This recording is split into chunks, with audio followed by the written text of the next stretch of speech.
Friends, आज हम लोग पढ़ते हैं उत्तल दर्पण और अवतल दर्पण में क्या अंतर है। जैसा कि हम जानते हैं कि उत्तल दर्पण वह दर्पण होता है जिसका परावर्तक सतह उठा हुआ होता है। यानी उत्तल दर्पण का परावर्तक सतह उठा हुआ रहता है। इसका मतलब हुआ कि उत्तल दर्पण में जो देखने, जैसे कि उत्तल दर्पण है, जैसा कि हम उत्तल दर्पण आपके सामने छापने जा रहे हैं। जैसा कि मान लीजिए कि उत्तल दर्पण ये है। उत्तल दर्पण का मतलब जिसका परावर्तक सतह उठा हुआ रहता है।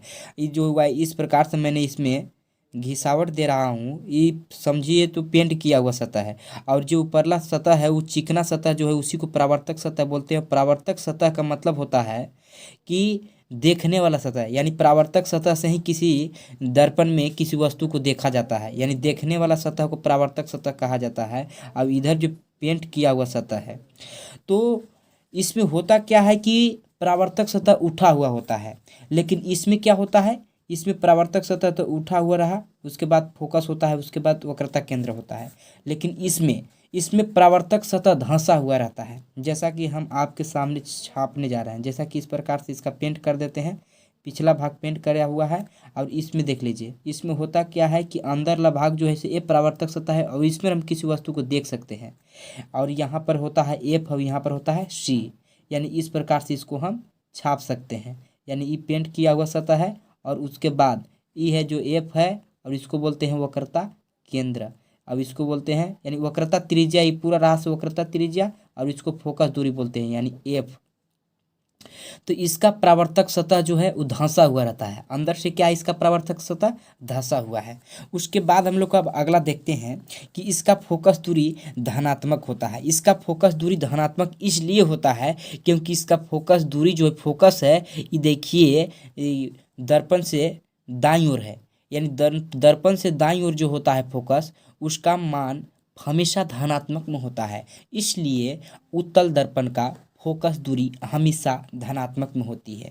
लेकिन इसका फोकस दूरी ऋणात्मक में होता है। इसलिए ऋणात्मक में होता है क्योंकि ये देखिए बाईं ओर स्थित है। बाईं ओर स्थित रहेगा तो इसका जो फोकस है वो हमेशा के लिए ऋणात्मक में रहेगा।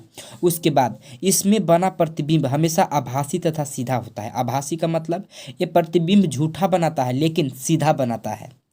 और इसमें प्रतिबिंब जो है से आभासी, सीधा, वास्तविक, उल्टा दोनों बनता है। यानी स्थिति बदलने पर इसका प्रतिबिंब का जो प्रकृति है वो भी बदलता है। कभी आभासी, कभी सीधा, कभी वास्तविक, कभी उल्टा। कभी सच बनाएगा तो उल्टा बनाएगा, कभी अगर झूठा बनाएगा तो सीधा बनाएगा। इस प्रकार से प्रतिबिंब बनाता है। यानी सच और झूठा दोनों प्रतिबिंब बनाता है। कभी उल्टा भी बनाता है और कभी सीधा भी बनाता है। उसके बाद हम लोग देखते हैं इसमें प्रतिबिंब हमेशा वस्तु से छोटा बनता है।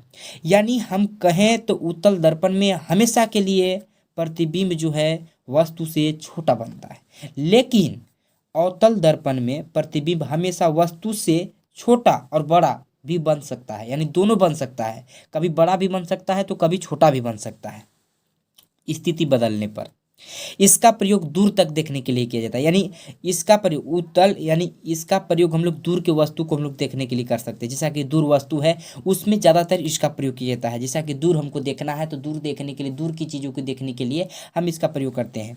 इसके बाद इसका प्रयोग नज़दीक की वस्तु, यानी इसमें जो होता है से दूर की वस्तु को या नज़दीक की वस्तु को ये बड़ा कर, या नज़दीक की वस्तु को दिखाने में इसका ज़्यादा भूमिका है। यानी इसमें नज़दीक की वस्तु को देखने के लिए प्रयोग इसका किया जाता है, और ये दूर की वस्तु को भी एक अच्छी तरह से दिखाता है। इसलिए इसको दूर की वस्तु को देखने के लिए इसको प्रयोग किया जाता है।